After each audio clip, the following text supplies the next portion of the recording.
Hey,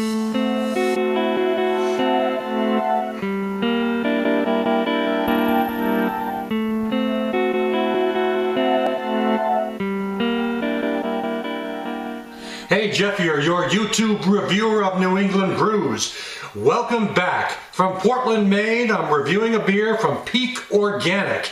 And I'm all over this one because Peak Organic has come out with a series of 4 beers, and they are using local ingredients, and they are brewed with ingredients from the state that is represented on the bottle. They come up with a bottle for Vermont, Massachusetts, and Maine, of course, because Peak Organic is from Maine, and the other state that is included in this series is New York.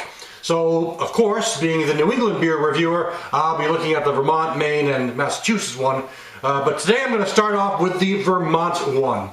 This Vermont one, all of these beers, all 4 of them are actually American Pale Ales, and they're using essentially the same recipe, which uses the same amounts of malts and hops and sugars and so on, except the difference is that those actual ingredients come from the state where the bottle is labeled. So in this case, this is the Vermont local series, so all of the ingredients in here come from the state of Vermont, which I find the whole idea kind of ironic at the same time, because craft breweries are located in just about all 50 states, probably all 50 states, and those craft breweries frequently use the ingredients from their state to brew the beer from their state.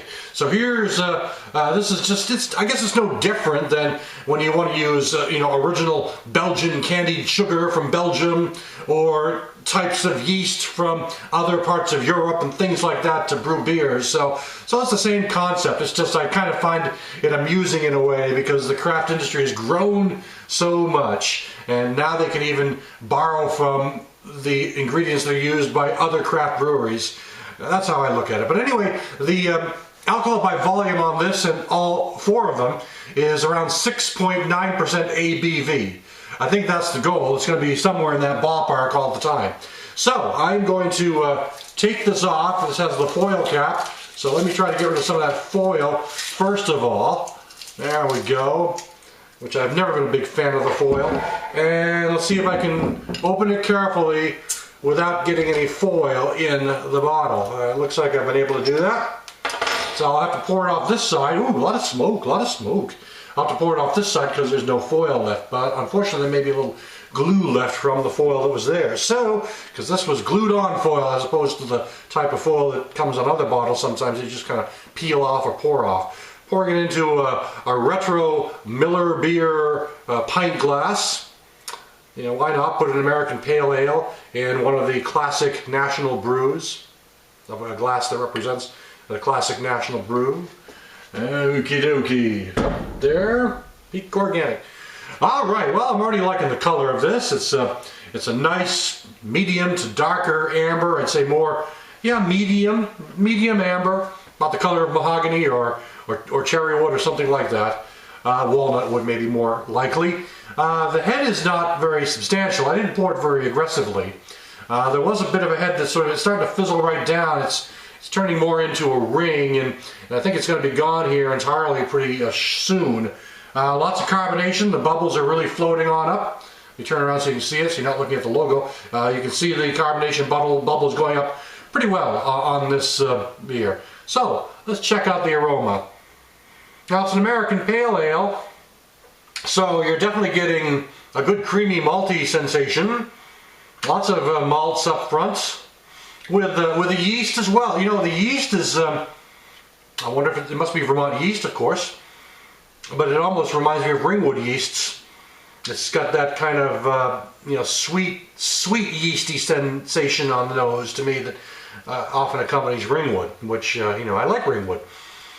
So, it's got, a good malt, and nice sweet, and, a caramel maybe. It's got that sort of caramel aroma to it. So it's definitely a reasonably malty beer. But, a lot of American Pales tend to be based on the type of hops that they use. So I'm not getting an incredible amount of hops up front.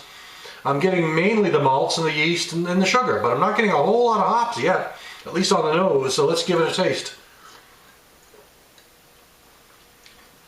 Oh, it's very easy to drink, but most American pale ales are. Again, a very sweet beer. Sweet as in sugar sweet. Not sweet as in malty sweet, I don't think. It's got a nice sweet and a bit of a malty sensation. Nothing fruity in it. The body on it, the texture of the body is thin to medium, more medium. But really, I'm not getting a whole lot of hops. I am getting a moderate bitterness.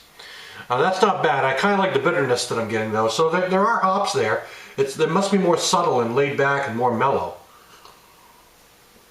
Either that or the Vermont hops they used, you know, are different than the Vermont hops I've tried in some of the Vermont-based breweries. I don't know, you know, like Long Trail or McNeil's or, you know, all those places, Trout River, all those different types of Vermont breweries that exist. So, But it's really a pleasant, easy to drink beer. You know, it's definitely sweet. Got a sweetness going on here. It's sweet as in sugar sweet. I think I said that, but that's really what I'm getting. I'm not getting a whole malty character here. I mean, a real malty. You know, I'm getting the malts. It's a caramel sweetness, toffee. I don't like necessarily using those catchphrases, but that's the best way I can really describe it. That's pretty much gone. The lacing doesn't cling too long.